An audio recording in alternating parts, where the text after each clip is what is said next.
ನಾನು ನಿಮ್ಮ ಅಶೋಕ್. ನೀವು ನೋಡ್ತಾ ಇರುವಂಥದ್ದು ಅಶೋಕ್ ಆಗ್ರೋ ಸ್ಟುಡಿಯೋ ಯೂಟ್ಯೂಬ್ ಚಾನಲನ್ನು. ಸೊ ರೈತ ಮಿತ್ರರೇ, ಈ ಒಂದು ವಿಡಿಯೋದಲ್ಲಿ ನಿಮಗೆ ನಮ್ಮ ದೇಶಿ ಹಸುಗಳ ಒಂದು ತುಪ್ಪ, ಬೆಣ್ಣೆ, ಸೊ ಇವೆರಡರ ಬೆಲೆ ತೀರಾ ಹೆಚ್ಚಾಗಿದೆ. ಸೊ ನಮ್ಮ ಮಿಶ್ರತಳಿ ಅಥವಾ ಈ ಕ್ರಾಸ್ HF ಜೆರ್ಸಿಗಳ ಒಂದು ಬೆಣ್ಣೆಯನ್ನು ನೋಡಿದಾಗ ನಿಮಗೆ ಸಾಧಾರಣವಾಗಿ ಒಂದು 600ರಿಂದ 700 ರೂಪಾಯಿ ಒಂದು ಕೆಜಿ ತುಪ್ಪಕ್ಕೆ ಸೊ ರೇಟನ್ನು ಕೊಡ್ಬೋದು. ಬಟ್ ದೇಶಿವಾಳಿ ನಮ್ಮ ಒಂದು ದೇಶಿ ಹಸುಗಳಿಗೆ ಆ ಒಂದು ತುಪ್ಪಕ್ಕೆ ಅಥವಾ ಬೆಣ್ಣೆಗೆ ಸೊ ಮ್ಯಾಕ್ಸಿಮಮ್ ಪ್ರೈಸ್ ಸಿಗ್ತಾ ಇದೆ.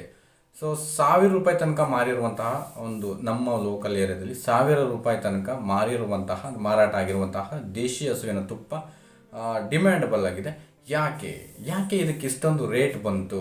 ಸೊ ಮ್ಯಾಕ್ಸಿಮಮ್ ಇದನ್ನು ಯಾವ ರೀತಿ ಮಾಡ್ತಾರೆ ಈ ಒಂದು ತುಪ್ಪವನ್ನು, ಇದರ ಒಂದು ಮುಖ್ಯ ವಿಶೇಷತೆಗಳೇನು ಅನ್ನೋದನ್ನು ಸಂಪೂರ್ಣವಾಗಿ ಈ ಒಂದು ವಿಡಿಯೋದಲ್ಲಿ ಹೇಳ್ತಾ ಹೋಗ್ತೀನಿ. ಸೊ ಬಟ್ ಅದು ಡಿಮ್ಯಾಂಡಬಲ್ ಇದೆ, ಪ್ಲಸ್ ಕಾಸ್ಟ್ ಜಾಸ್ತಿ ಇದೆ. ಏನು ಅನ್ನೋದನ್ನು ಖಂಡಿತ ಹೇಳ್ತಾ ಹೋಗ್ತೀನಿ. ಮುಖ್ಯವಾಗಿ ಇಲ್ಲಿ ನಮ್ಮ ದೇಶಿ ಹಸುಗಳಂದರೆ ನಿಮ್ಗೆ ಆಲ್ರೆಡಿ ಗೊತ್ತಿದೆ. ಸೊ ಬೆನ್ನಿನ ಮೇಲ್ಭಾಗದಲ್ಲಿ ಗೋಪುರವನ್ನು ಹೊಂದಿರುವಂತಹ ಹಸುಗಳು ಈ ಒಂದು ಸೂರ್ಯ ನಾಡಿ ಶಕ್ತಿಯನ್ನು ಗ್ರಹಿಸುವಂತಹ ಒಂದು ಮುಖ್ಯ ಲಕ್ಷಣಗಳನ್ನು ಹೊಂದಿರುತ್ತೆ.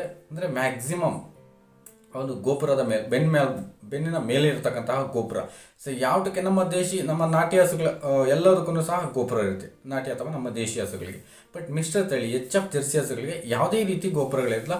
ಸೊ ತಲೆಯಿಂದ ಹಿಂಭಾಗ ಬಾಲದ ತನಕ ಈಕ್ವಲ್ ಆಗಿ ಒಂದು ಪಾಯಿಂಟ್ ಇರುತ್ತೆ. ಸೊ ಇಲ್ಲಿ ಇವುಗಳಿಗೆ ಯಾವುದೇ ರೀತಿಯ ಒಂದು ಸೂರ್ಯಕಾಂತಿ ಶಕ್ತಿಯನ್ನು ಪಡ್ಕೊಳ್ಳುವಂತಹ ಒಂದು ಯಾವುದೇ ಅನುಕೂಲ ಅನ್ನೋದು ಇರೋದಿಲ್ಲ. ಮುಖ್ಯವಾಗಿ ಇವು ಉಷ್ಣಾಂಶವನ್ನು ತಡ್ಕೊಳ್ಳೋದೇ ಇಲ್ಲ, ಅವುಗಳನ್ನ ಆ ಒಂದು ಹೊಂದಾಣಿಕೆನೇ ಆಗೋದಿಲ್ಲ, ಉಷ್ಣಾಂಶಕ್ಕೆ ಹೊಂದ್ಕೊಳ್ಳೋದೇ ಇಲ್ಲ. ಯಾಕೆ ಅಂತಂದರೆ ಈ ಒಂದು ಪ್ರೋಸೆಸ್ ಇರೋದಿಲ್ಲ ಮಿಶ್ರ ತಳಿ ಹಸು. ಬಟ್ ನಮ್ಮ ನಾಟಿ ಹಸುಗಳಿಗೆ ಸೂರ್ಯನಾಡಿ ಶಕ್ತಿ ಒಂದು ಗ್ರಹಿಸುವಂತಹ ಶಕ್ತಿ ಇರೋದ್ರಿಂದ, ಆ ಒಂದು ಗೋಪುರ ಒಂದು ರಾಸುಗಳಿಗಿರೋದ್ರಿಂದ ಇಲ್ಲಿ ಎಷ್ಟೇ ಉಷ್ಣಾಂಶ ಇದ್ರೂ ಹೊಂದಾಣಿಕೆ ಆಗುತ್ತೆ ಮತ್ತು ಅದನ್ನು ತಟ್ಕೊಳ್ತವೆ, ಆ ಒಂದು ಉಷ್ಣಾಂಶವನ್ನು ತಟ್ಕೊಳ್ತವೆ. ಮುಖ್ಯವಾಗಿ ನೀವು ಯಾವತ್ತಾದರೂ ಸಹ ಅಷ್ಟೇ, ಎಮ್ಮೆಗಳಿಗೆ ಸೂರ್ಯನಾಡಿ ಶಕ್ತಿ ಇದು ಗ್ರಹಿಸುವಂತಹ ಶಕ್ತಿ ಇಲ್ಲ, ಆ ಸೂರ್ಯಕಾಂತಿ ಶಕ್ತಿಯನ್ನು ಗ್ರಹಿಸುವ ಶಕ್ತಿ ಇಲ್ಲ, ಉಷ್ಣಾಂಶವನ್ನು ತಟ್ಕೊಳ್ಳಲ್ಲ. ನೀವು ಎಮ್ಮೆಗಳು ಎಲ್ಲಾದರೂ ಸ್ವಲ್ಪ ಹೊಂಡ ಅಥವಾ ಕೆರೆಗಳು ಏನಾದರೂ ನೀರು ಕಂಡ್ರೆ ತಕ್ಷಣ ಹೋಗಿ ಅಲ್ಲಿ ಆರಾಮಾಗಿ ಮಲ್ಕೋತವೆ.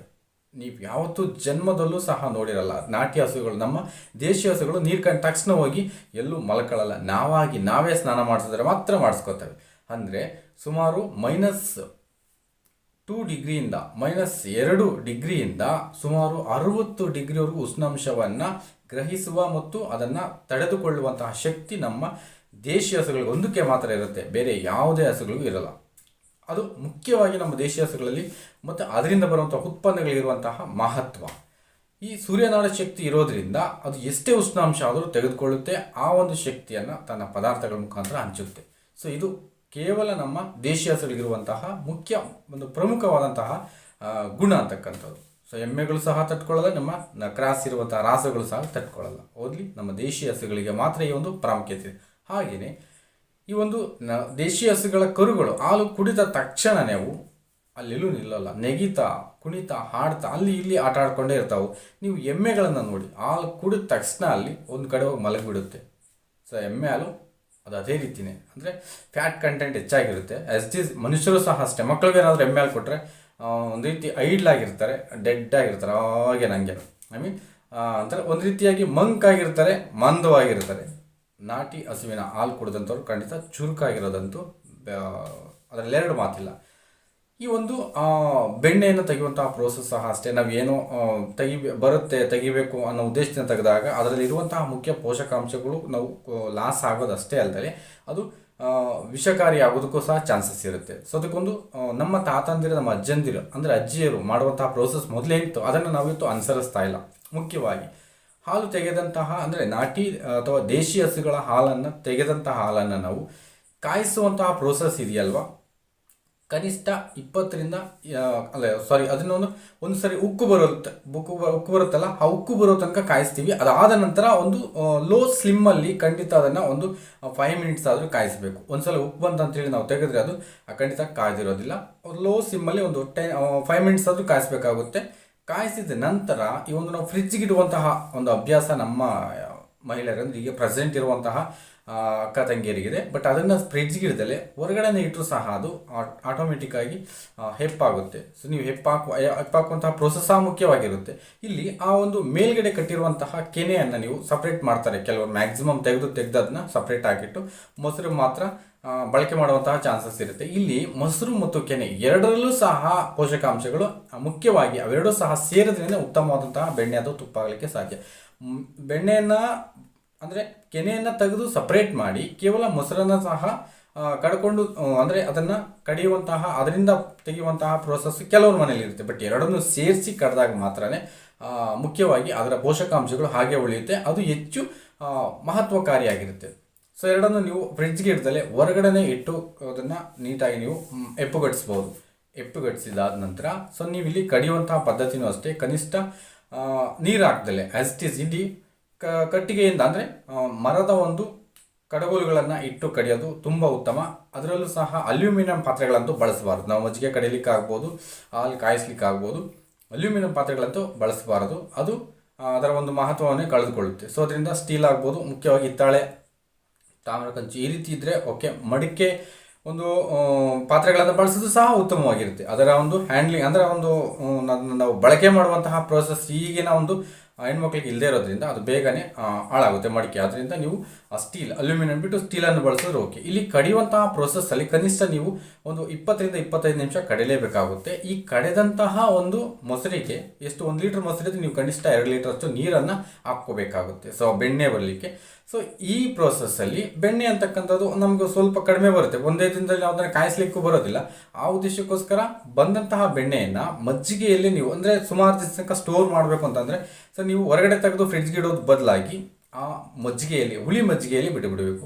ನೆಕ್ಸ್ಟ್ ದಿನ ನೀವು ಹೊಸದಾಗಿ ಮಜ್ಜಿಗೆ ಕಡಿತೀರಲ್ವ, ಕಡಿದ ನಂತರ ಹೊಸ ಮಜ್ಜಿಗೆಗೆ ಹಳೆ ಮಜ್ಜಿಗೆಯಲ್ಲಿರುವಂತಹ ಬೆಣ್ಣೆಯನ್ನು ಶಿಫ್ಟ್ ಮಾಡಬೇಕು ಹೊಸ ಮಜ್ಜಿಗೆಗೆ. ಈ ಒಂದು ಪ್ರೋಸೆಸ್ ಮಾಡಿದಾಗ ಅಲ್ಲಿ ಯಾವುದೇ ರೀತಿಯ ಲೋಪ ಬರೋದಿಲ್ಲ ಮತ್ತು ಆ ಒಂದು ಶುದ್ಧ ದೇಶಿ ತುಪ್ಪ ಅಂತಕ್ಕಂಥದ್ದು ಪರ್ಟಿಕ್ಯುಲರ್ ಆಗಿ ಬರುತ್ತೆ. ನೀವೇನಾದರೂ ಬೇರೆ ಕಡೆ ಶಿಫ್ಟ್ ಮಾಡೋದು ಇನ್ನೊಂದು ಮಾಡೋದಾದ್ರೂ ಸಹ ಹಾಳಾಗುತ್ತೆ. ಬೆಣ್ಣೆಗೆ ಒಂದು 3 ಡೇಸ್ ಲೈಫ್ ಇರುತ್ತೆ, ಅದರ ಮೇಲೆ ಬೆಣ್ಣೆ ಅನ್ನೋದು ಲೈಫನ್ನು ಕಳ್ಕೊಳ್ಳುತ್ತೆ, ಅಂದರೆ ಕೆಟ್ಟೋಗುತ್ತೆ. ಸೊ ಅದರಿಂದ ನೀವು ಈ ರೀತಿಯಾಗಿ ಇಂದಿನ ದಿನ ಮಾಡಿದಂಥ ಹುಳಿ ಮಜ್ಜಿಗೆಯಲ್ಲಿರುವಂತಹ ಬೆಣ್ಣೆಯನ್ನು ಇವತ್ತು ಮಾಡುವಂತಹ ಫ್ರೆಶ್ ಮಜ್ಜಿಗೆಗೆ ಶಿಫ್ಟ್ ಮಾಡೋದು. ಈ ರೀತಿ ಒಂದು 3-4 ದಿವಸ ಶಿಫ್ಟ್ ಮಾಡಿದಾಗ ಒಂದು ನಿಮಗೆ ಸಾಧಾರಣವಾಗಿ ಒಂದು ಅರ್ಧ ಕೆ ಜಿಯಷ್ಟು ಬಂದ ನಂತರ ನೀವು ಕಾಯಿಸ್ಲಿಕ್ಕೆ ಸೊ ಅದನ್ನು ಸ್ಟಾರ್ಟ್ ಮಾಡ್ಬೋದು. ಕಾಯಿಸುವಾಗ ಆ್ಯಸ್ ಇಟ್ ಈಸ್ ನೀವು ಸ್ಟೀಲ್ ಅಥವಾ ಹಿತ್ತಾಳೆ, ಕಂಚು ಈ ರೀತಿ ಏನಾದರೂ ಪಾತ್ರೆ ಬಳಸಿ, ಅಲ್ಯೂಮಿನಿಯಂ ಅಂತೂ ಬೇಡವೇ ಬೇಡ.